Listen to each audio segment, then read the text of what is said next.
And welcome to our workshop on transforming your classwork into published research. Whether as an article or a conference presentation, I am Lina Safa, and I'm thrilled to facilitate this session today with my colleague, Dr. Suelen Schneider Demaria, through the Center for Global Partnerships and Learning.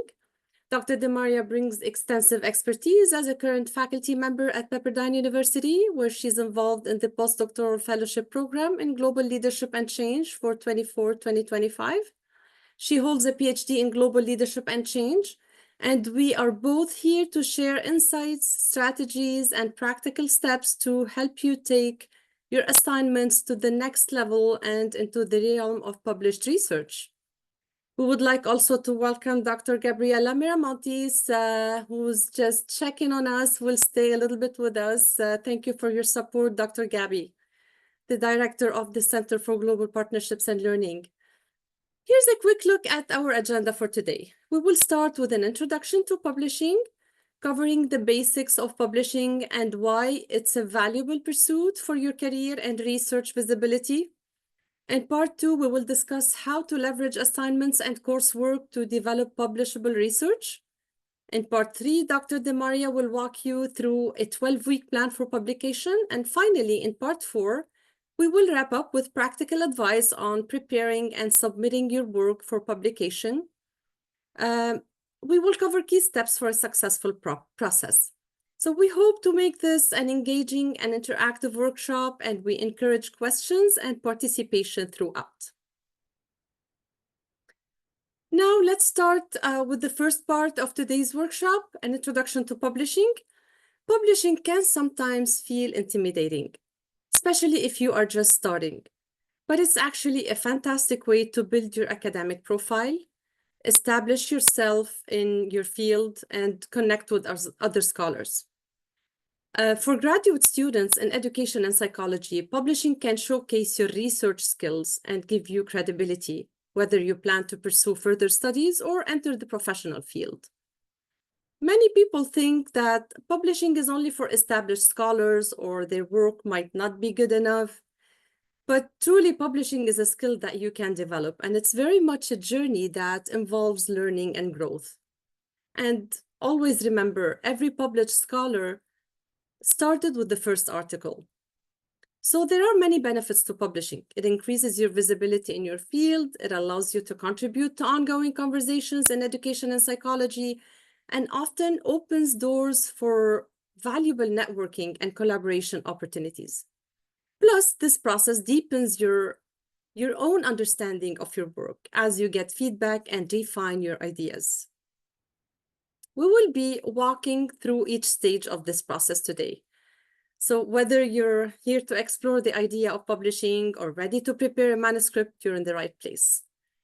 To give you an idea of the different pathways available, let's take a look at two main categories of publishing: research and non-research. In research publishing, you have traditional options like journals, conferences, symposium, and seminars. These platforms are essential for sharing original findings and connecting with academic peers. For example, publishing with a scholarly association such as CABE, presenting at the GSCP Annual Research Symposium, or submitting to the Scholarship Without Borders journal can provide valuable experience, recognition, and feedback within a supportive academic community like the GSCP community.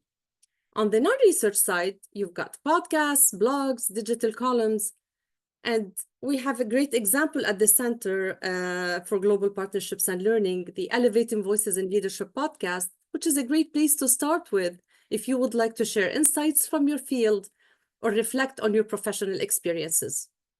Engaging with platforms like these within our GSCP community allows you to practice and develop your publishing skills in a familiar environment. Receive constructive feedback, and you can strengthen your voice. So these internal platforms can actually bridge you toward external publishing opportunities while helping you building your confidence and refining your submissions to increase your chances of acceptance when you are ready to publish beyond GSCP. Whether you choose research or non-research publishing or both, each format is valuable for building your reputation, expanding your network, and sharing your knowledge with the broader field. When we think about turning class assignments into publications, several types of coursework naturally lend themselves to this process. Literature review assignments, for example, are a great starting point. They often lay groundwork for research articles and journal submissions by synthesizing existing literature, existing knowledge, and identifying research gaps. Group research projects, also like those in courses 700 and 724, they have strong potential, especially when they are collaborative and data-driven. These projects can often be refined and developed for conference presentations and journal submissions. Reflection papers also can sometimes evolve into thought pieces, opinion columns, or blog posts, providing a unique platform to share professional insights. Seminars, symposium, and conference presentations like those at GSCP are ideal opportunities to present your ideas publicly and get feedback that can refine your work further. Quantitative research assignments, they can also be submitted to research-focused conferences. Grant writing exercises can provide valuable skills and frameworks for proposals or articles on research funding. So each of these assignments serves as a foundation for publishing, giving you a chance to build on the work you are already doing, and in turn, you gain recognition for it. Now, I would like to share my personal journey of transforming class assignments into published research.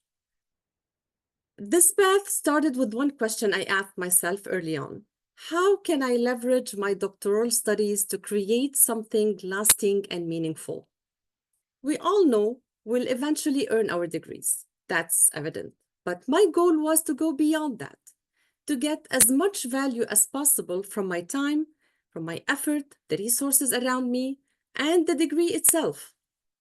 My journey took off with the Quantitative Research Methods and Descriptive Statistics class, EDOL 766. I was at the time working on my final term paper, and my professor at the time, Dr. Sung Lee, advised us to consider submitting our papers to the AERA annual meeting. And we all know the AERA, it's a prestigious conference for educational and psychological research. This was my first big aha moment where I realized that with a little extra effort, a class assignment could become so much more. Following his advice, so I polished my term paper and adjusted the format to meet the AERA's submission guidelines.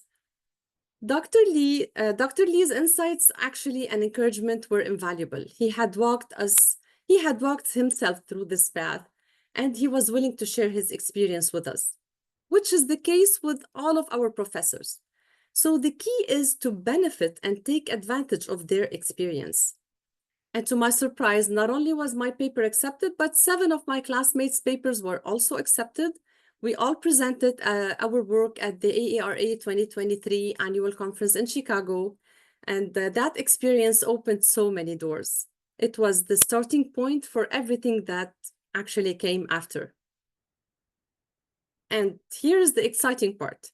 After presenting at the AERA, my research article was published in their online repository with the DOI. This simple step of submitting my class paper to AERA led to unexpected opportunity. An international open access publisher reached out to me, and they had seen my work in the AERA repository and invited me to contribute a chapter to a book on innovation and evolution in higher education. And I remember being in the thick of writing my literature review for my dissertation at the time. So I adapted part of my review, polished it to meet the chapter guidelines, and submitted. This book chapter was eventually published with its own DOI, and I received a permanent web address, ISBN, and even digital and hard copies. It was an incredible validation of my work.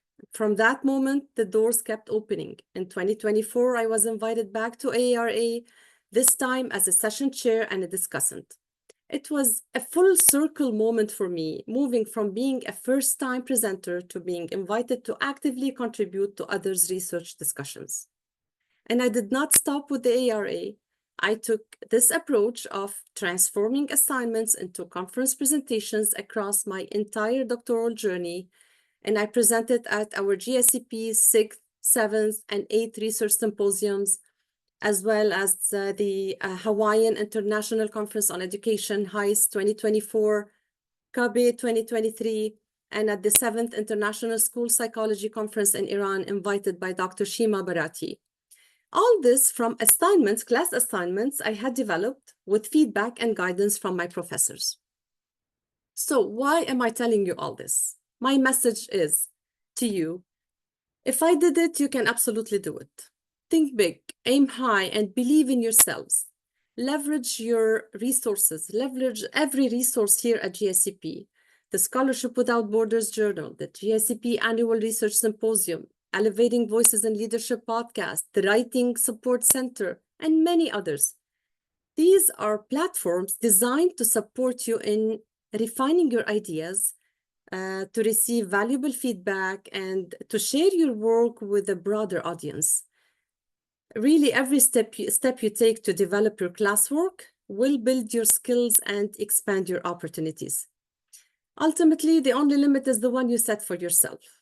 So take the first step, invest in your journey, and maximize every opportunity you have here. And with that, I will pass it now along to my colleague, Dr. Demaria, who will guide you through her own experience too. Hi, everyone. It's nice to see so many familiar faces and new faces today. And being here to share a little bit of my experience. I hope this will support your journey also in the doctoral journey, in the publication journey, and so on. Thank you, Lina, for sharing your example. That's an amazing example. I will share with you 3 different examples. And what I want to share with you is that you do not need to go big at first. You can start, with the baby steps in publication, especially if you are a first year student. That helps a lot us to see something out there with our names. And this is what happened with our first group publication.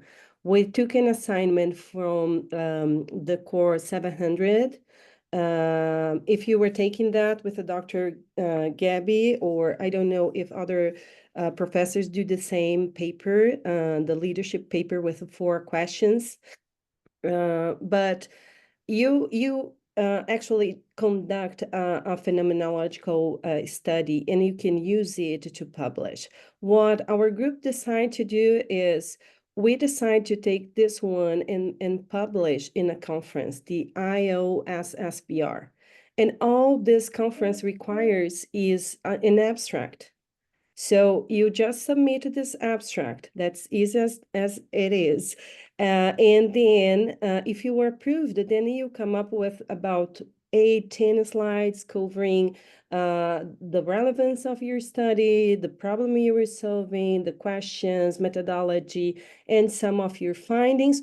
Or if you haven't conducted the research, that's also accepted in this conference. You can kind of come up based on your literature.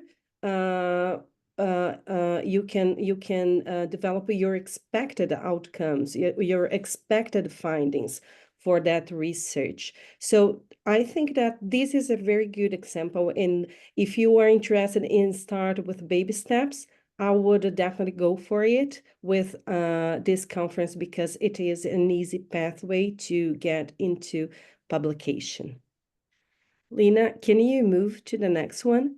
So my next example is a little bit more elaborated, because we also, based on this assignment, we created our own research based on the same structure, assignment, etc. And we started a completely new process of research.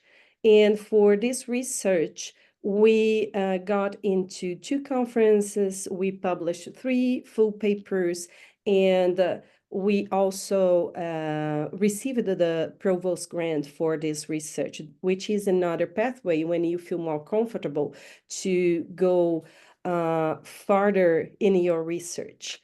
This is a research about virtual team leaders, and we wanted to understand that their challenges, strategies, best practices to lead global virtual teams in Brazil and the United States. So we first developed our research proposal. We went through IRB, then we got accepted with our abstract to the International Center for Global Leadership Conference in Belize.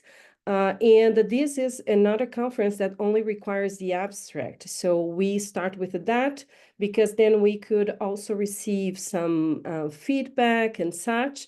From that conference, we had already, at that time, we had already conducted the interviews and we had our findings. So we elaborate our first paper that was published in the journal, the ICGL journal.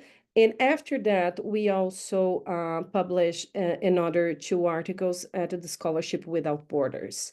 And I think this is one of the articles that received the most numbers of downloads from the Scholarship Without Borders so far, right, Lina? It is our first issue.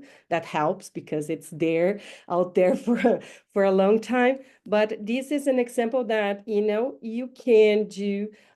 You can go and take the next steps when you start to get comfortable with, conducting some research.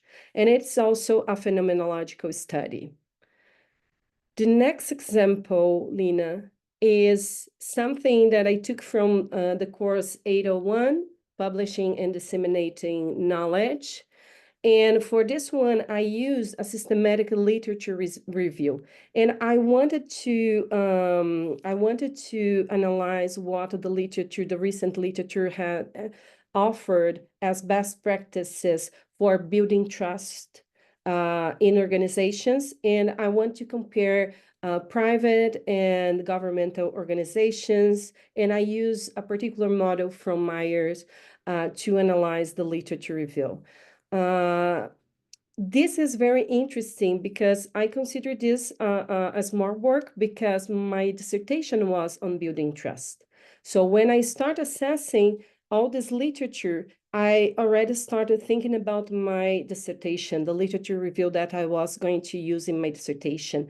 And I also could cite myself in my dissertation. So you started to kind of, using and your name kind of smartly in publications and such. So this is a cool thing to do. If you can do that, I would recommend. If you were like me, I at the beginning, I was interested in so many things. I consider myself kind of a generalist, and I wanted to research about everything. I found everything so cool, and I really defined my topic for dissertation, I would say in the, end of the second year that I, shape it better. So I would just say, go with the flow, do whatever you feel comfortable, and don't push yourself hard if you don't have your topic defined. But once you have, try to combine things, and then you can get published more often, and you can use the same work for different research as well. So this one was published in the biggest conference in Latin America. Only 17% of the submitted papers, and this conference requires full paper. Only 17% of the papers are accepted in this conference. And this conference is held in Brazil, so it was connected to my personal interest. I am from Brazil, and my consulting company is there. I do a lot of work in Brazil, so it's good for me to also kind of leverage my name in Brazil as well. So if you are from another country, this is a great idea to kind of consider other publications. And another thing that I want you to pay attention is the format in this article. It's not following APA. This is something that you will have to pay attention when you select a conference or a journal or something like that. You needed to understand what are the format, the format that they require. So here in the US, most of conference will require APA, but some they don't require APA. And in other countries, they will require other types of format. Lina, do you want to go? So now I will pass it back to Lina. She will conduct a small exercise with you, activity with you. Thank you, Suelen. Yeah, so it's now we've talked a little bit about the types of research. You know, we shared our stories, our examples. Um, let's try to put these ideas into practice. So for the next few minutes, if I would like you to reflect on your coursework assignments, think about which assignment you feel the most passionate about, or maybe assignments, or which ones have strong potential for development to develop it into a publication. Take a moment just to identify and prioritize 1 to 3 assignments maybe in mind now that you believe hold the most promise for publication. And of course, we're talking about journal, either journal or conference presentation. Once you've chosen, we'll have a brief discussion where you can share your selections and why you selected this specific assignment. The aim of this exercise is just to help you pinpoint starting points, start thinking of potential publications, and gain insights from your peers. And please feel free to share the answers or your thoughts in the chat, or maybe you can share orally in whatever format you would like. We will have about 8 minutes for this discussion.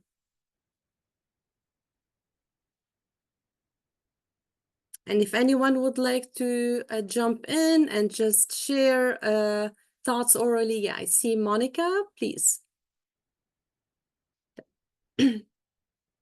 Yeah, go Sorry, ahead, hi. Monica. Hi. Just because I know it's useful for somebody to kick it off and I want to make efficient use of the time. Also, let me know, I know it's loud here, so let me know if you need me to speak up. Hi. So there was an assignment that we just had, and also thank you for your words. They were very inspiring, and thank you for putting this on, for collaborating to put this on. And that was addressed to both of you. And thank you for your work putting together these fora that can help us get our work out there. There was an assignment for our strategy class that asked us to extend existing theories, and your prompt just now asked which assignment were we most passionate about our work on. There was a paper that I just wrote on extending sort of a matrix on, it's called the performance alignment matrix used by HR departments to determine the viability or value of an employee. So alignment usually meaning, is this person compliant with or amenable to the opinions of the individuals in power in this organization. And so for this paper, I looked at texts having to do with the literal economic value of keeping dissenter figures in the workplace. And so this was something that I was passionate about, just in terms of arguing for the literal economic value to an organization of keeping ideological variety, diversity in our organization. An argument for, like, come on, you can be nimble with the times as you go through times of economic change, but also just also for the humane case of arguing against cutting everyone but yes men at every turn, you know, because who can stay safe in that kind of environment? But of course, you always have to make an economic case for everything. And happy to make it. There are texts that help you make it. So that was sort of the crux of the paper. It argues for, in the case of high performance, low alignment employees, introducing an elaborated or like a second matrix that you get shafted to, which is sort of a change, and the other vector, there was another vector matrix where change contrast matrix, where it's like, what is the character of how you contrast with others?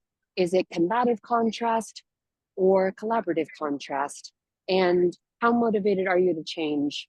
Are you resistant to changing, or are you amenable to changing your practices? And is the person, is the party in power giving a reasonable human timeline and actually the resources and information transparency for this person to change within a human time frame? Anyway, I'll see my time. Thank you so much, Monica, for sharing this great example. Thank you. And please forgive Yay. me if I missed the first. Did you want to say something, Suelen? Yes, because I think that it seems to be an amazing example, but I wanted to also spotlight some points for you when you decide to publish something. So it seems to be like a literature review about the matrix and such. So that's a great example of something that you can convert into a published work. You can start with a conference or go for like a paper or something like that. It's up to you. What I would recommend is when you are doing anything, it is important to define and narrow your what is the problem that you want to tackle. So why is it that you wanted to assess that literature about that specific matrix and performance evaluation? So I will share again the example from my literature review on building trust. I had 3 different research questions. One of them was, what are the strategies that leaders from these institutions use based on the literature published in the last 10 years? The other was about challenges and then similarities and differences between those practices, and what practices could add to the current model of organizational trust based on Meyer et al. So if you have like a standard baseline for your matrix and you wanted to assess literature on performance evaluation, one thing that you can do is, okay, this is my baseline. This is the matrix and the article that I'm using to assess my literature and compare to. Then I assess my literature based on some guidelines, and then I can come up with something that you can find, okay, so the literature is showing consistently that there is this gap in this matrix. Therefore, I am, Monica, proposing a revised model with this research. And then you start also to put your name out there because you are feeling you are solving a problem, you are filling in some gaps and things like that. So you are offering something that is valuable and necessary for the field. I just wanted to get this opportunity because it's a great example that I wanted you to start to think like, what is the problem that I am solve? Does that make sense? It does. I don't know if I have answers for you. I don't know if would it be helpful to offer them here or harmful to take up the time? Lina, how are we with the time? Well, yeah, we still have a couple minutes. That's no problem at all. Yeah. Okay. So, yeah, if it's helpful to model, like, here is the question actually.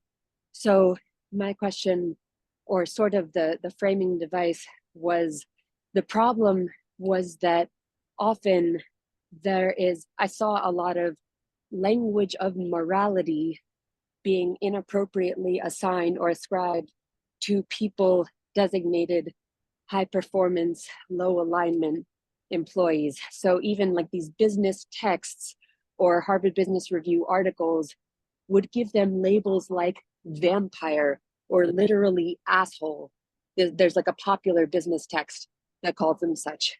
And so I was curious, because it's popular, or it's topical to my dissertation, about this language of morality, and how not only to morally absolve, I think that's too reductive and kind of obvious a project, not just the project of morally absolving these figures, but then also furthermore advocating for their economic value. So it's not just, and I think, the current, I was like researching what are the different models currently in place by human resources departments to pinpoint who is dangerous to the organization. And they are currently reductive enough to just say, okay, these people are misaligned with the values of those in power. Okay, let's cut them. And so the imperative is, how do we add a layer of complexity, a sort of speed bump in the way of these people's termination, like a complication in the way of these people's termination, such that, well, you can't just, anybody can do whatever they want, but there are other models that say, well, not so fast. There is this model that says, don't just cut high performance, low alignment employees, take those employees and apply this complexified model. That is the X model that I'm, anyways, you understand. But yes, the framing device being, inappropriately, these are a set of people who are usually made to feel as though they are moral failures, and it is because of their moral failure to a group, or they're morally failing a group, that they are being cut. However, that is not true. Let's start there. Yeah. Thank you again for sharing your example, Monica. And yeah, I mean, it's a clear, perfect example as to how. But my quick question, please, and we still have less than 1 minute to complete that practice. If you could help me, did you choose that assignment, or it was advised or recommended by the professor? No, the assignment as assigned by the professor was just choose a theory that exists in the world and modify it. Okay, perfect. So yeah, and the reason I'm asking this question is just because you need to start like thinking of what are the, like, for going forward, what are the most, maybe 1 or 2 or 3 assignments that you yourself think that you can develop into a conference presentation or a journal publication. Your example is excellent, but also always think of Dr. Gabby. Dr. Gabby, go ahead, please. I see your hand. Sorry about that. I was muted. No worries. As you're thinking about how you're going to approach this for publication purposes, so right now the way you're presenting it is really big. It's really broad. And so getting our arms around that is a bit challenging because there's so many competing elements to it.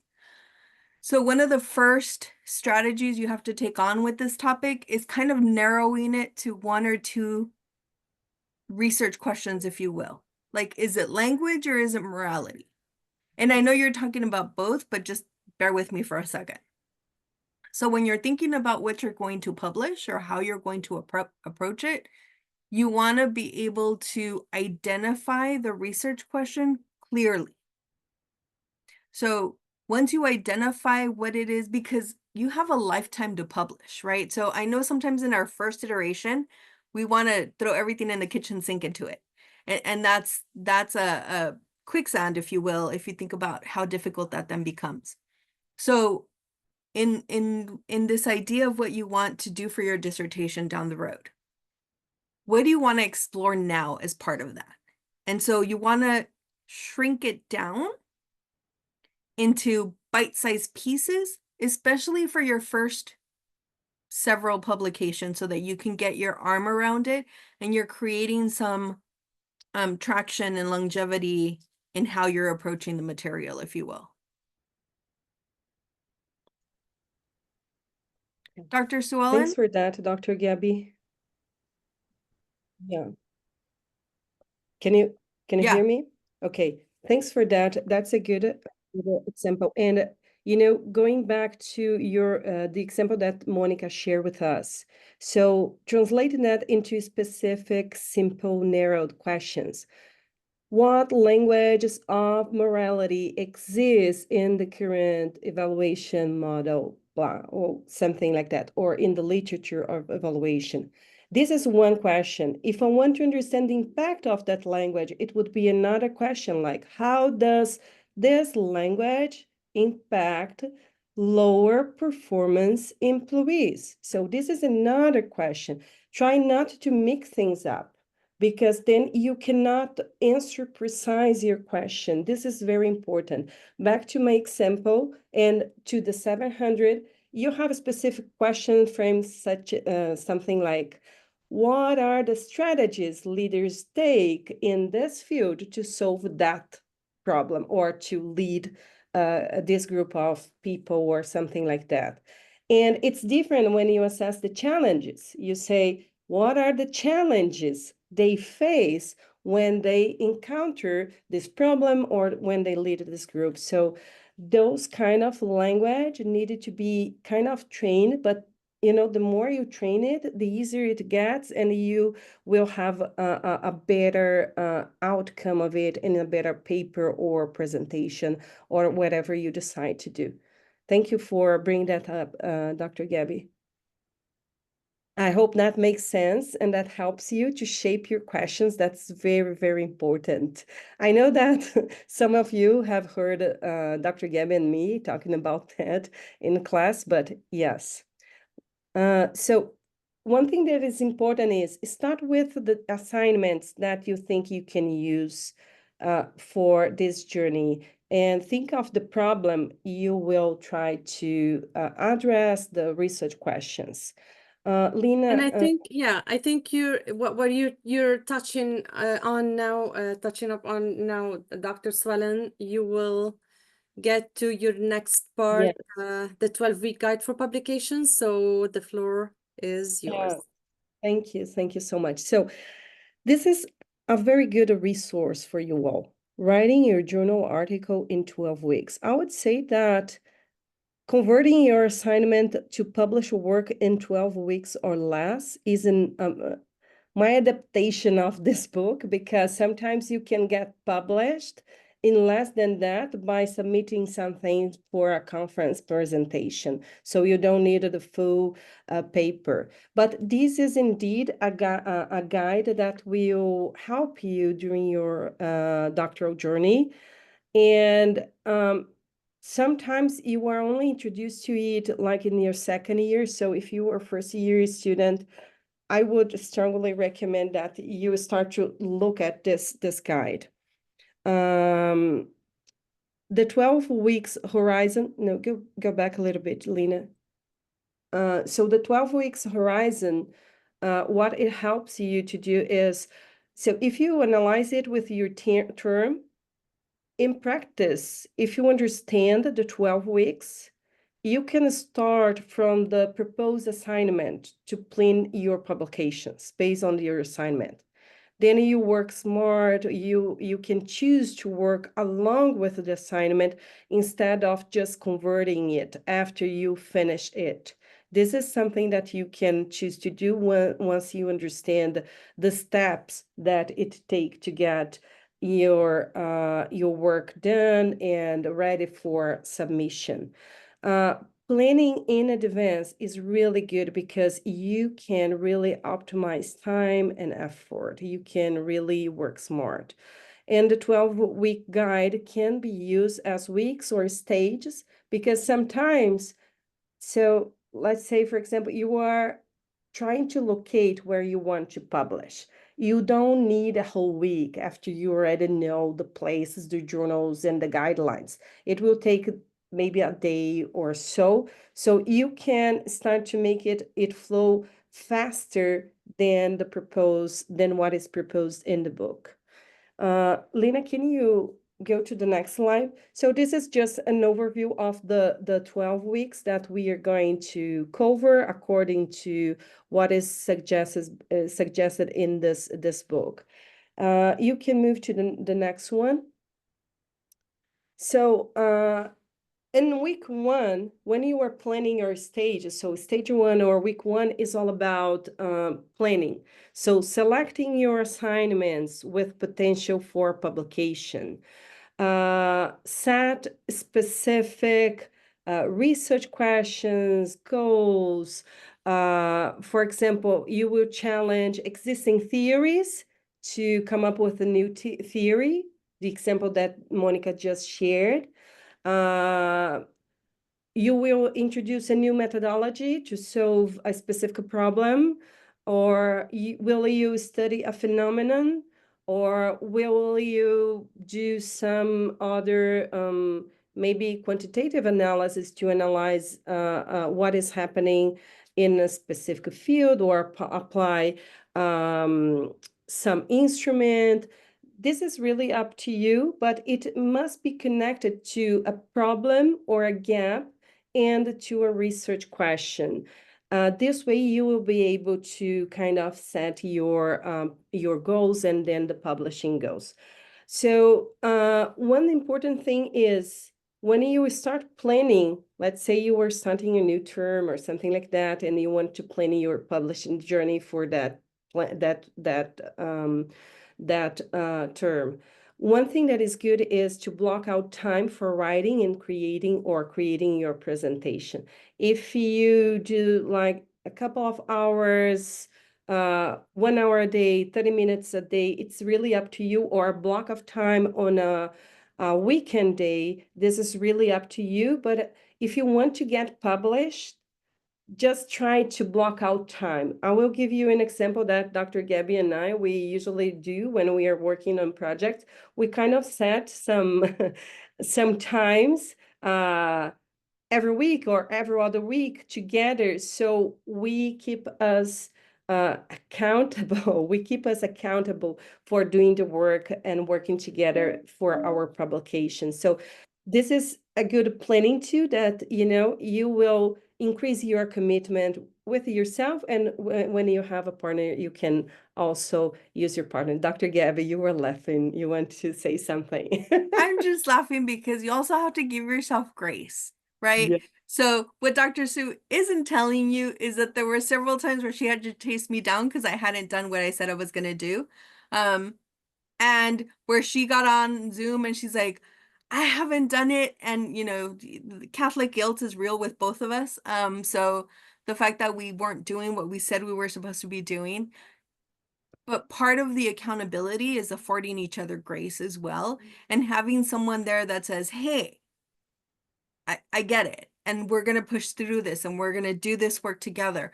We eventually made our deadlines and all that, not a problem. But there were times where it was really, difficult and challenging, and having an accountability partner or having a research partner affords you that level of support in the positive and in the challenging times. And so and you work off your strengths, right? I also do research with Dr. Brahma, which some of you have already met, and our styles are completely opposite. So we leverage each other's strengths, and that's part of what it means to be working in these dyads or in research groups, because it affords you a little bit more accountability for sure, but also opportunity for that grace and understanding. That's why I was laughing, Dr. Sue. Thank you. So that's really important. Sometimes, life just happens. But if you have a plan, you will make your way to kind of compensate in the next, or ask for help, or find another way around to get things done, because you kind of have your due dates, right? You have to do that at the end of the day. So the second stage of or week in the book, the author offers it in weeks, is take some moments this week to locate your journal or conference. So identify a journal or conference that align with your research interest. Analyze their submission guidelines. It's really important because everything that you are going to do must be aligned with that, so you don't have to rework anything. For example, if your research is, for example, in renewable energy, you can choose journals like Renewable Energy Journal or Energy Policy Journal, or as I gave you the example, my interest was to start to build my name in the field there in Brazil. So I choose conference that was also located in my country and that has a global reach. So try to think about your interest. And you can really Google it, or find some databases and try to find journals with impact factor in your audience, in the audience that you want to read, you want to know your name, you want to know your work. Because it will convert in benefits for you in the future. Remember the 1 million degree Dr. Majid used to say? So it's about your journey and how you shape it to get some, return on your investment in the future. So, Lina, can you go to the next slide? As you already thought about your assignments that you can convert, now we wanted to propose that was kind of part of the week one. So we want you to think about conference or journal for your publication. So consider your assignments in the field that you work. What conferences or journals that you would consider to submit your work? I would say take 5 minutes to Google it, research it, and come up with at least one name. And then I would like you to share in the chat, and then we will have a field discussion about that.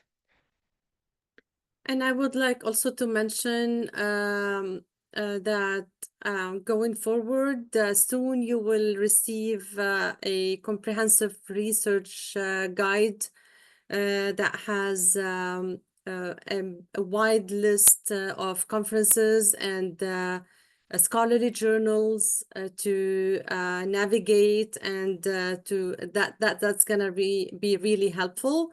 So hopefully you will get it soon. So, but until then, please Google them now. Yeah. So let's get a few minutes, 4 more minutes, because we don't want to miss anything that we have to share with you. So let's take 4 minutes, Google it, and have at least one journal or conference that you would like to publish, and share here in the chat, and then we'll open for our brief discussion. I'll give you some quiet time so you can concentrate now.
Okay, so I see a lot of answers in the chat. So Dolly says that International Journal on Homeless, then Kimberly, Emotional Intelligence, 22nd Annual Institute for Intelligence, Emotional Intelligence, National Institutes of Health, very good. Oh, Scholarship Without Border, yes, submit your work to Scholarship Without Border. That's a good place to start.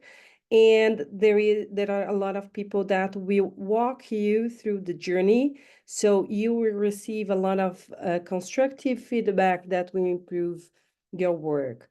The American Journal of Education and Education Research International Journal, the Journal of Crisis Intervention and Suicide Prevention,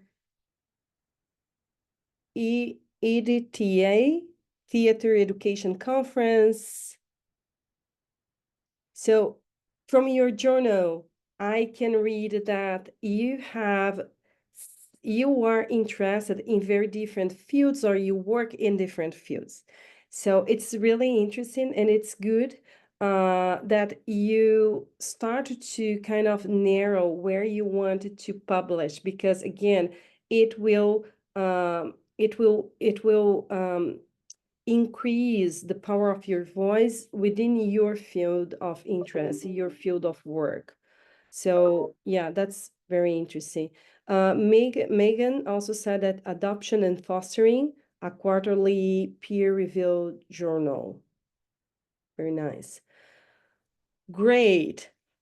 How was it to think about the journals that you want to publish? I would like one person to share. Was it new for you doing this kind of research?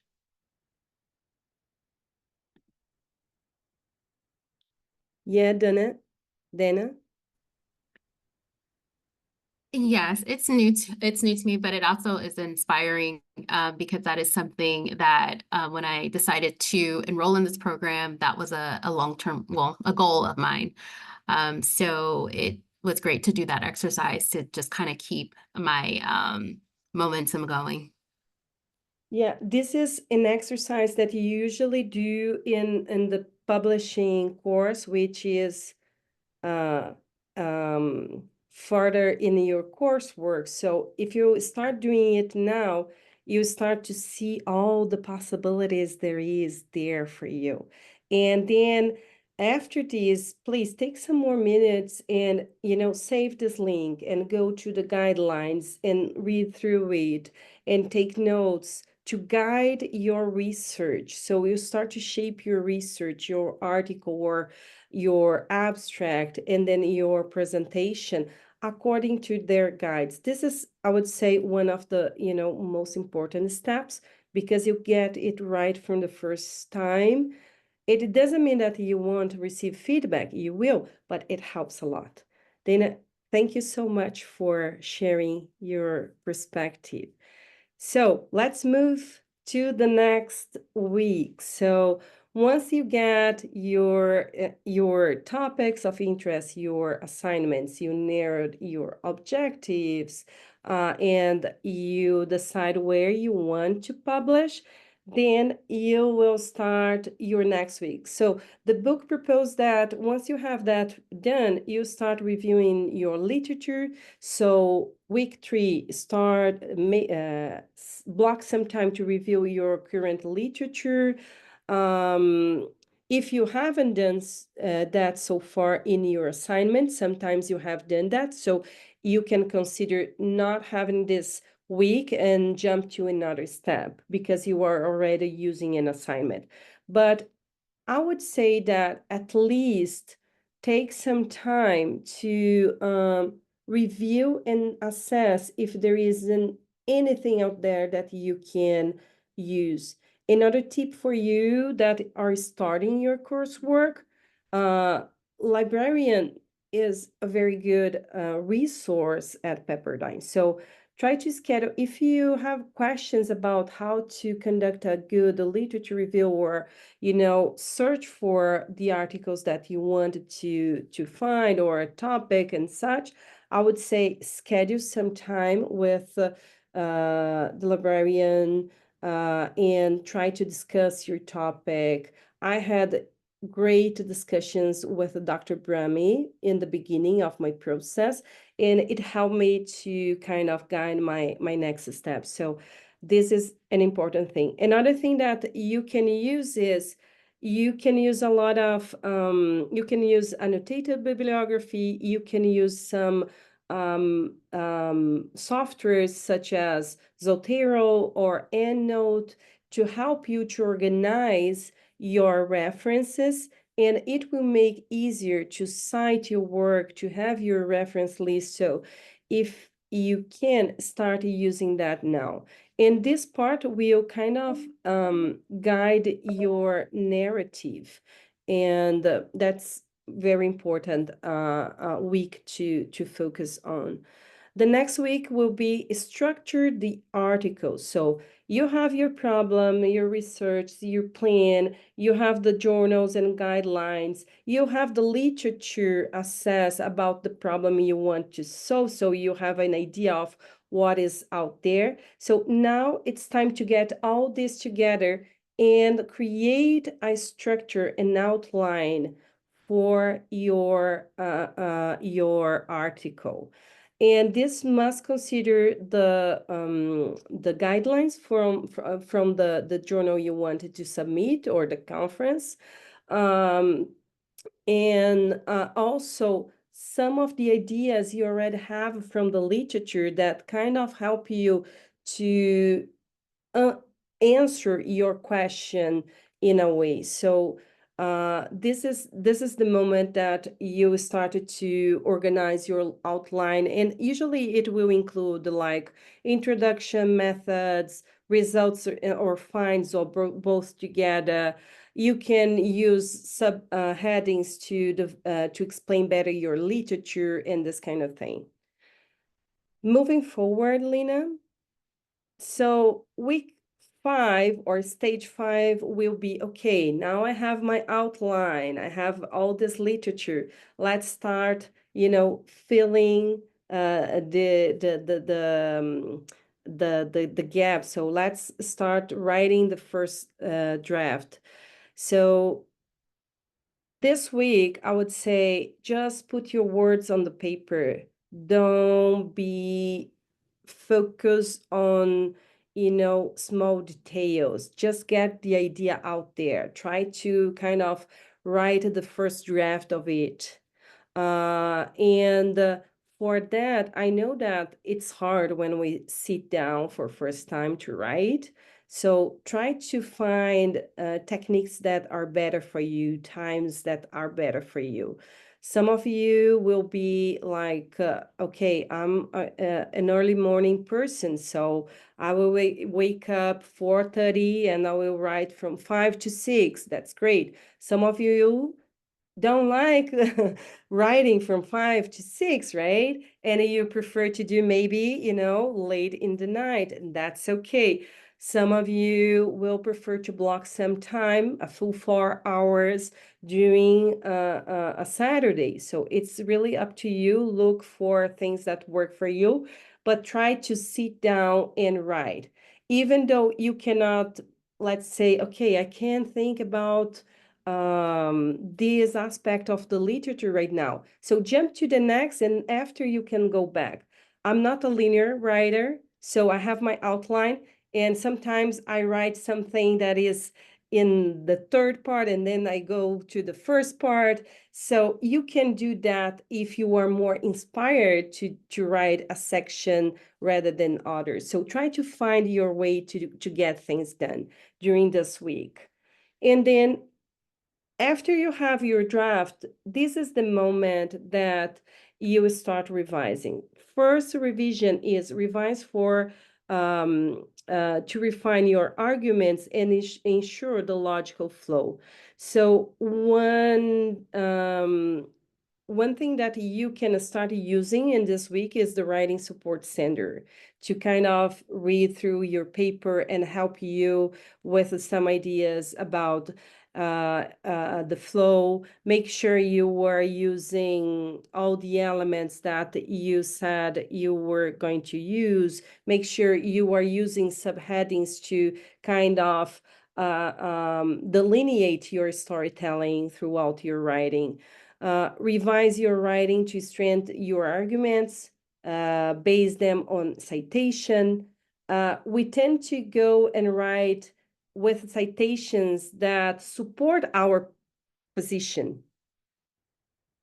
Question yourself. What are the authors that question this position? This will make your claims stronger, because if you can prove the other way around, you will make your article very strong. So try to think about that during your doctoral journey and while you are writing your papers. Go ahead, Lina, please. So the next one, so you already have your draft, you revise for, guaranteeing the argumentation, the flow. So now it's time to really enhance, improve your style. So now try to read it for clarity, conciseness, refine your academic tone, see what is the audience that you want to reach. So your tone should be connected to your audience. And here again, you can use the Writing Support Center, and they offer face-to-face sessions via Zoom. And that's very helpful, because then you can also go there and discuss with them. This was very good for me. English is my second language, and I learned English after I was already an adult. So for me, it was really hard to write academic papers first time. And I know that it's also true when you are not used to write. So this is a valuable resource that I really recommend for people to use.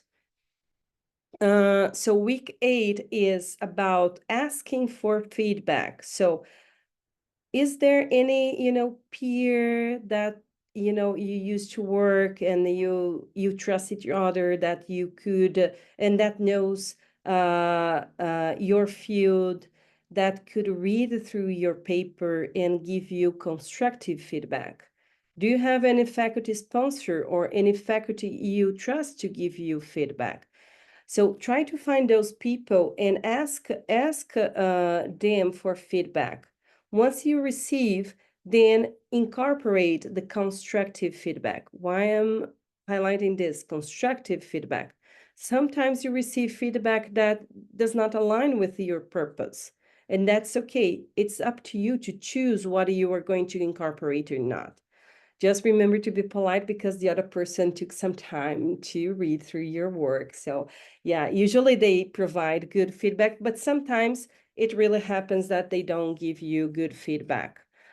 Then next week will be finish your introduction and conclusion. So in the beginning, you already wrote like some introduction. After you finish all your writing, you needed to go back to your introduction and revise it, and also your abstract, and then create a compelling conclusion. I would say that you should start at the peak, and you should end any work at the peak as well, because you show the value and of your work. So those are really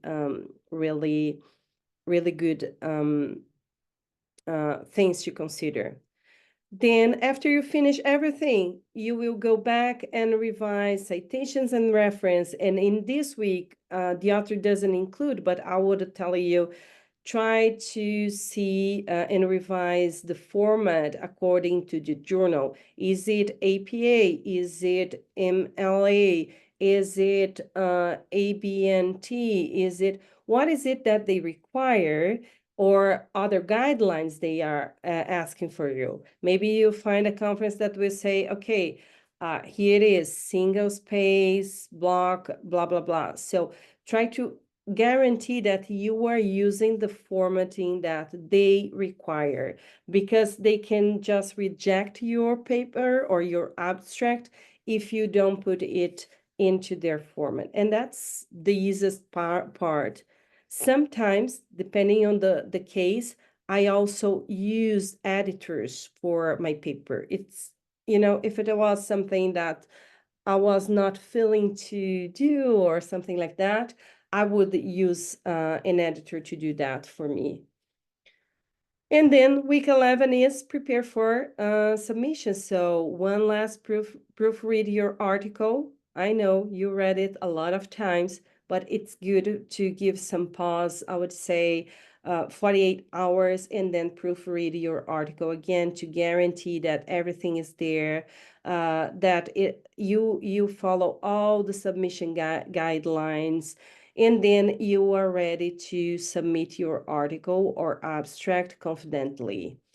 Lina is mentioning something here in the chat. Lina, do you want to add something to that? No, I'm good. I'm all good, Suelen. It's just about mentioning the editor. So really take advantage of the free services and resources available to all of you at GSCP, like the Writing Support Center. So yeah, that's all I wanted to add. So go back just really quick, Lina. So you can submit your work on week 11, but once you submit your work, whether it is for a conference or for a journal publication, expect that they will provide you some feedback. For conference, it will be usually approved or not approved. So at this stage, your work is done. Just take a couple of hours or 1 hour to plan, okay, what if I get accepted? So the acceptance will be, informed to us until date X. So how will I plan to get my presentation done?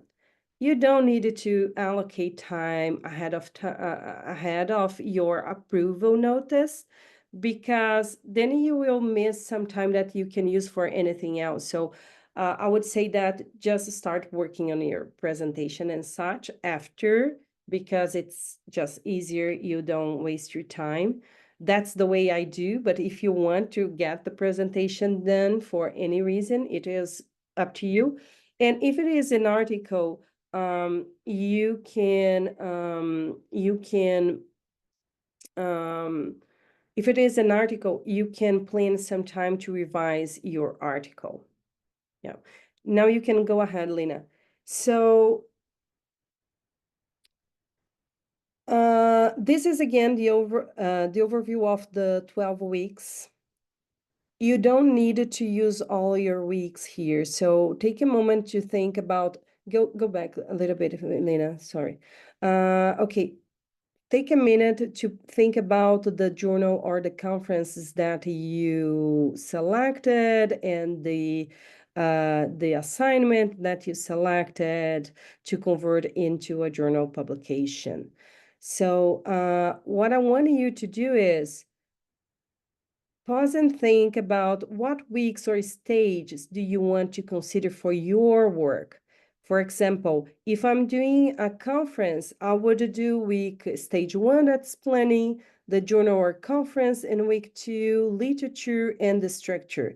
Then I don't need all these pieces here. I would go straight to submission. If I am doing a paper, but I already have the literature done and it's perfect, so I can save some time. So what I want you to do is jot down a small plan of the stages that you need for your unique research and publication.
Give me a thumbs up if you have done your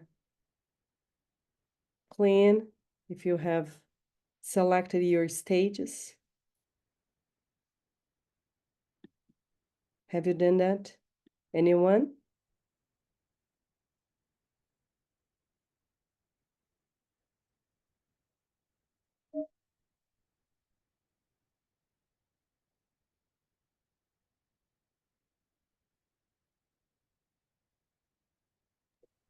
James is ready. Okay. So I think that we can move to the next one. You will receive you can receive this material, by the way, so you will have the guidelines. Okay, we did the first step of this um, um, of your unique plan for publishing. So you select what stages or weeks that you will have to go through for your publication. It will give an idea of, okay, what is the time horizon that I can get something ready for publication. Then the next step for your plan is you have the weeks or the stages and what you're going to do. Take a few minutes to define the goal for each week. Define the time that you will block out in each week, and how you will commit yourself to that plan. You can take like 5 minutes for that, and then I would like to hear some of your ideas or some examples that you have done so we can share how we plan our publications. And you say that we all have different styles, and even though we have the same outline for the plan, we manage that in different ways. Yep, and someone may have really a different plan, but it just gets them to the same outcome or to the same goal. So, and that's just a tool or an idea to walk you through. Yeah. I'll give again some quiet time so you can reflect and write your plan.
Okay, so Stephanie, you have your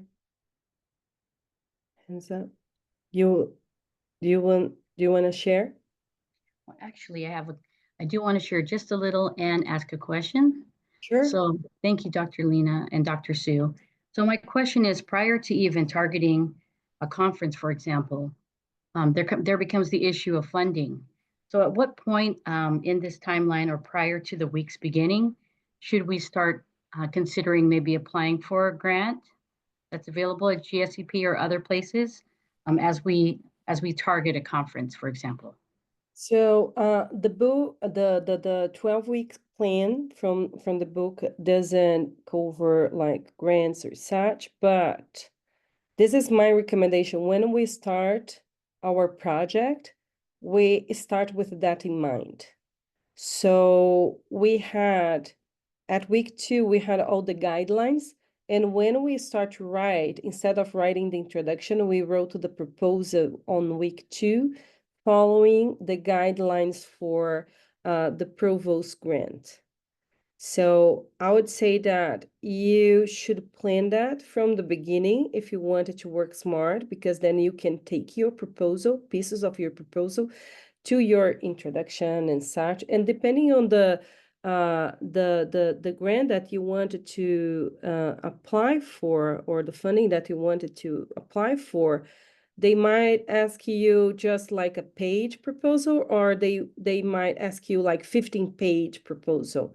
If that is a 15-page proposal, I would consider the whole cycle for writing, revising, etc., to reach that submission guideline, because it's very similar to a paper proposal. Do you know what grant you wanted to apply and what the requirements they have, by any chance? Not at this time, but in preparation for, say, future ARA conferences. I know that at GSEP, one of our provosts came and visited our classroom and started speaking about funding availabilities for future conferences. Yes. So, yes. That's a great example. So if you were going to, with the provost grant, I would say that this is just a page proposal. So it's really, really easy to do. It's not like a full paper. I would say that you can do that in week 2. When you were selecting, writing your proposal, you would try to seek for the grant, the provost grant requirements. And then when you are writing your, introduction or so instead of doing that, you just write your proposal based on that. And the provost grant, I think that you have recordings, right, Lina, from our workshop. If that is something that you want to apply for next year, because this year is closed, there is a recording that can give you tips specifically for the grant proposal. Yeah. Thank you, Dr. Suelen, for that. And thank you, Stephanie, for your question. And I would like also to mention, I would highly encourage you to go ahead and watch the recording. It's on YouTube under the Center's channel. I will share the link here in a while, shortly, but I wanted to just mention something about the Provost Grant specifically. So although we had the workshop under the Provost Grant title, but it's very helpful to really differentiate between the Provost Grant that targets faculty versus the PhD students. So really what you need to look at is the PhD students grant. And this is what we targeted in our workshop. So I would again encourage you to watch the recording, but it's about the PhD students grant, and this is what you need to follow. And when it comes to ARA, actually, when you go to the website, when you just apply or pay for the not the tuition. God, I lost the word. When you subscribe with the ARA, join them actually. So you will have access to all those resources also that they have. If you're really targeting the ARA specifically, they do have multiple grant sites based on your interest, based on your topic. So I also encourage you to target those topics and those sites and align them with your topic of interest. You may have a high possibility to get a grant from the ARA specifically, and that's besides the, we're talking here about conference presentations, and that is different than journal publication or journal submissions. Yeah, that's all I wanted to mention. Thank you, Dr. Lina. Stephanie, does that answer your question? Yes, thank you very much. You're welcome. Of course. Anyone want to share like an example of a week or how you wanted to, how you will commit yourself to your plan?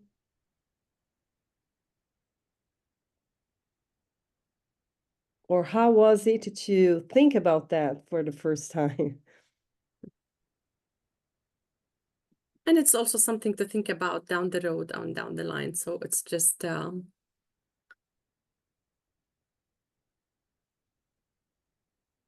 if you can't come up with a plan now, so that's a very good strategy to keep with you. And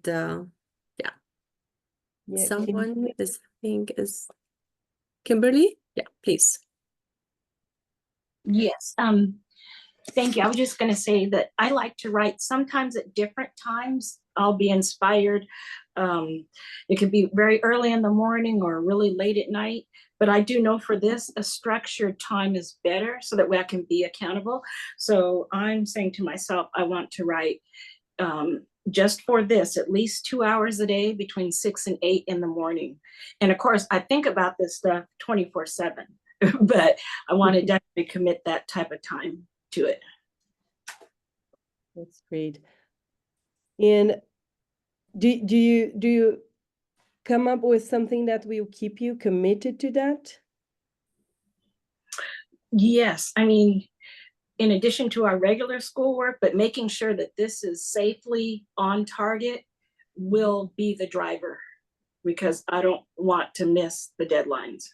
I just want to make sure I accomplish what I need to do. And once I set my goal, things will be fine. Thank you. Thank you for that. And I'm very happy with your commitment. That's a great thing to achieve. 2 hours a day is huge. So don't be hard on yourself if someday you cannot go with the 2 hours. Just keep going, I would say. Sometimes you won't be able to do the full 2 hours, maybe 30 minutes, maybe you will skip one day. Just keep yourself committed, because 2 hours a day in a week you can write a lot. Yep, it becomes a habit. It's like building that habit, building that through practice every day. Yes. Thank you both. Thank you. Thank you. So it's more or less that. It's really for you to define your own plan, make sure that it fits your style and your availability. The important thing is, if you are doing it in a way that is gives you like this sense of accomplishment, you will definitely get your work published. So try to do that in a way it's not a burden, but it's something that you are accomplishing every day or every week or whatever. And try ways to keep yourself committed. It can be like Kim said, Kimberly said, she set her own plan and commitment.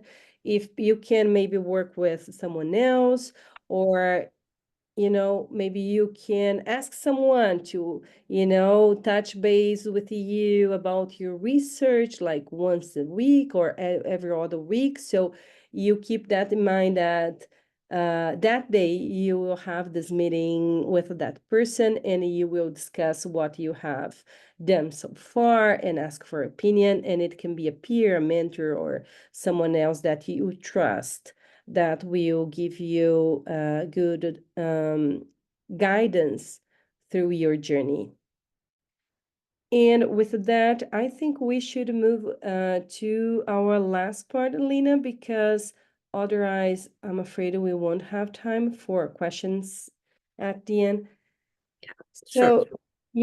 So we prepare also some final tips for successful publication. Most of them we have already discussed it here in the beginning of it. So a good outline for research projects, whether it is a full paper or just, a presentation of, something that you were going to present in a conference, but it's not finished yet. One thing that I would say is the overall work should follow a logic flow of information, intro, thorough development, and conclusion. Make sure within this flow you include the relevance of your topic, the narrowed problem statement. What is it that you want to address? That's really important element, and some people, they miss this element, and then we have a hard time to understand what is it that they want to accomplish. Then from that problem statement, you will come up with your research question or some research questions. You have to have literature in favor and against. Again, it helps you to make your argumentation stronger. Explain methodology, design. If you have your own, recognize your own biases, especially in qualitative research. One section discussing about results and findings. Sorry. Bless you.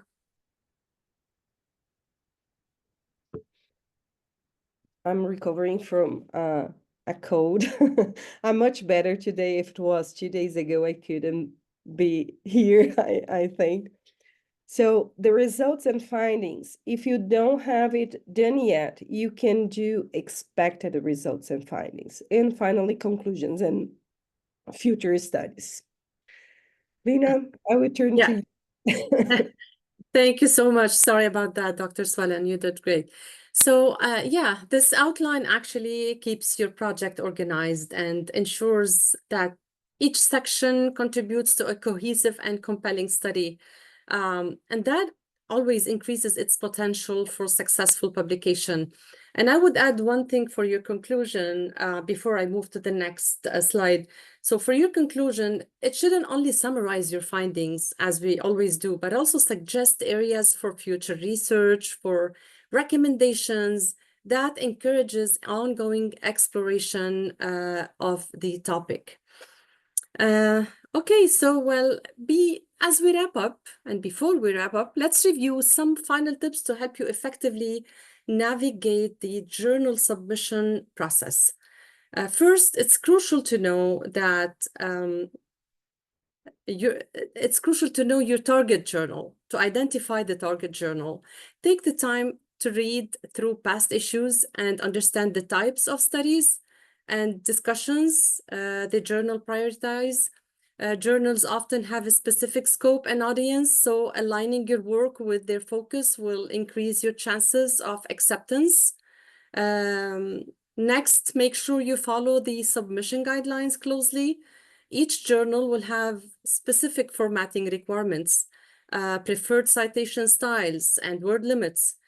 Do double check these before submitting, because missing details can reflect poorly on the quality of your submission. Polish your manuscript thoroughly before sending it in. Proofread for clarity and ensure your language is precise and professional. It's also helpful to seek feedback from peers or mentors to catch any potential areas for improvement. When submitting, make sure you highlight what's unique about your research. Journals look for studies that contribute to the field, so emphasize how your findings advance knowledge or open up new perspectives. And don't get stuck into this specific step. Like it's not rocket science. Just highlight the small contribution or the new perspective that your paper, your article is adding. That's an added value. And finally, be prepared for the peer review process. Receiving constructive feedback is part of the journey, and the reviewers' comments usually can offer valuable insights. So please respond professionally to their suggestions, because revisions are opportunities for you to strengthen your work. These steps, the 5 steps, knowing your journal, following guidelines, polishing your work, emphasizing originality, and engaging with peer review will set you on a strong path towards successful publication. Moving to conference presentations, also tips for conference presentations. So how do you increase your chances in terms of conferences? To increase your chance of having a conference proposal accepted, there are a few also strategies that can help. First, choose the right conference for your work. Dr. Suelen mentioned that based on her interest back in Brazil, so because she's connected to some professional field out there, she picked her conferences according to that. Review the conference theme and focus areas, and make sure your topic aligns well with their goals. When your research matches the conference interest, that naturally increases your chance of acceptance. A strong abstract is also critical. This is often the primary element reviewers consider and look at, so make it concise and compelling. Clearly state your research question, methodology, and main findings. Some conferences only require an abstract, so you don't have to submit a full article. So take the time to make a well-crafted abstract that gives reviewers confidence that your presentation will add value to the conference. Emphasize the relevance and impact of your work. Describe why your research is important to the field and how it addresses current challenges or questions. Showing that your study has practical or theoretical significance helps it stand out. Make sure to follow all submission guidelines closely as well. Conferences often have strict word limits, format specifications, and other requirements. By following these exactly, you demonstrate attention to detail, which can work in your favor. It's also very beneficial to showcase the originality of your work. Conference reviewers also are often looking for fresh perspectives or innovative approaches. So emphasize what makes your research unique. And lastly, anticipate potential reviewer questions also regarding conference presentations. Think about what a reviewer might ask me regarding my study scope, my methodology, my findings. Address these aspects directly in your submission. This approach can really strengthen your proposal by showing that you've thoughtfully considered potential critiques. When you carefully align your proposal with the conference goals, crafting a clear and compelling abstract, emphasizing relevance, and following guidelines, you can absolutely increase your chances of having your work accepted for presentation.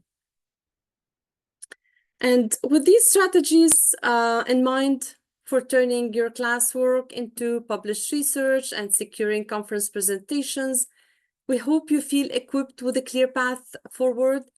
We've covered a lot of ground today, from identifying potential assignments to outlining research projects and navigating submission processes for journals and conferences. Now, I would like to open the floor, of course, for any questions you may have and share some final thoughts before we wrap up the session. So please feel free to share any thoughts or if you have any questions. Kimberly, I see your hand, please. Yes, thank you, Dr. Lina. Could you also just briefly talk about crafting a enticing yet scholarly title, something that somebody would want to read, and how you would go about that for us? Yes, thank you for that question. So Again, back to the 12-week guide that Dr. Suelen shared, and back to customizing that guide to your own way, right? Each one of us has their own way of thinking. We have the scholarly mindset. I would love to share my experience or my mindset or my way of thinking, my strategy when I craft a scholarly title. Honestly, Kimberly, the last thing I would add to my submission, the last thing is the title. And why is that? Because so what I have first, I have the idea. I have the main focus. I narrow down my idea and the problem that I need to solve or the issue that I need to explore. So based on that focus, I create like a preliminary title, not a definite title, not a final title, just to guide me through, just so I am aligned with all the plan. But going through the problem statement, going through the research questions, the methodology, the design, the analysis, then the results and findings, at the end, the title speaks to the core of the paper, and it will just it will come out naturally. This is my way. So yeah, Yeah, go I ahead, would Dr. just Spark. suggest something else. Creswell book is amazing. It has the 30 skills for writing. I will remember and I will share with you. Maybe we can share in an email for the group some of the books that will help you. But Creswell has one chapter that he only described how to come up with a very good and compelling title and how you would do that. So he gives you some tips and he is amazing. So I would strongly recommend it. Study Skills. I don't remember exactly the title because he has so many books, but any book that he writes is awesome. This Study Skills for writing or something publishing. This is the one that has this chapter that talks about writing a good title. It's you're talking about Creswell and Creswell, right? Creswell, this one, the skills he published alone, and he also do that in another Creswell and Creswell, but the reference that I remember is from 2016, Okay. Writing Qualitative Research Yeah. is the book about, and but my version would probably not be the same as you because I started reading that in Portuguese, so the year might not match. I would needed to do some research, but you can check for his book on qualitative research. Yeah. Okay, thank you. And also for that, the APA manual, it does talk about it a little bit. And I know that, it's the cart before the horse, but I also think about things in terms of marketing and in the appeal. Thank you very much for your insights. Yeah.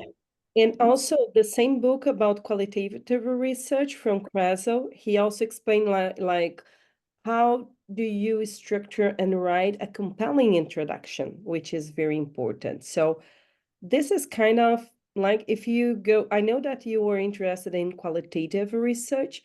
For me, it's kind of, a very strong guidebook that you will use forever, I think. Thank you. I'm going to be getting it right after this webinar. Thank you.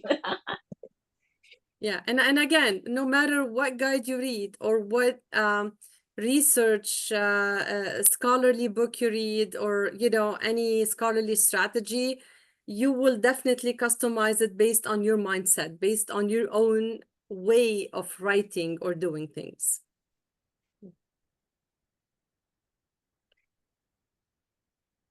Any other questions or ideas? Of course.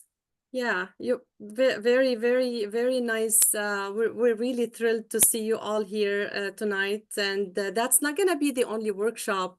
We are going to have another workshop next semester as well. So these workshops are really helpful, and we're happy to help anytime. And please do reach out even after the workshop anytime.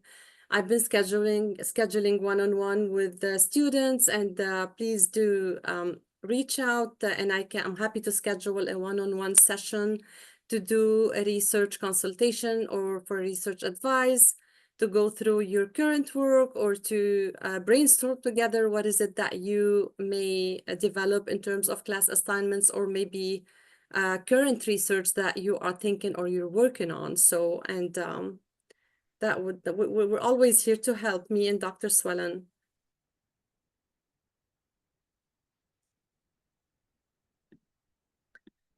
So I think we're good to go. Did you have anything to add, Dr. Suelen, before we conclude? No, just say that thank you for, making this time to be with us, to ask your questions, to engage in the practice. We really hope that it is helpful for you. I know that publishing is not easy, but we can start as, baby steps and make it happen. So just trust yourself, be confident. And if you need any help, we will be here to support you in any way that is as possible. So thank you so much for attending. And with that, I don't think that we needed to hold you. You can go have dinner and time with your family or rest. Yep. So enjoy your dinner. Yeah. Thank you so much. Thank you. As we conclude, I want to thank you also for your time, attention, and engagement today. Taking the step from class assignments to published research is a journey that requires commitment, strategy, and most importantly, a belief in the value for your own work. Always remember, the resources and opportunities available for you here at GSCP are designed to support you in reaching your fullest potential as scholars and professionals. By approaching each assignment with an eye toward publication, you're not only building a strong academic profile, but also you are contributing valuable insights to your field. We hope the strategies and tips shared today empower you to take your next steps with confidence. Do not hesitate to reach out to us if you have further questions or need guidance as you continue your publishing journey. Thank you again for attending, and we look forward to seeing your research to making an impact. Best of luck, and we can't wait to see where your work takes you. Good evening, everyone. Thank you. Good night.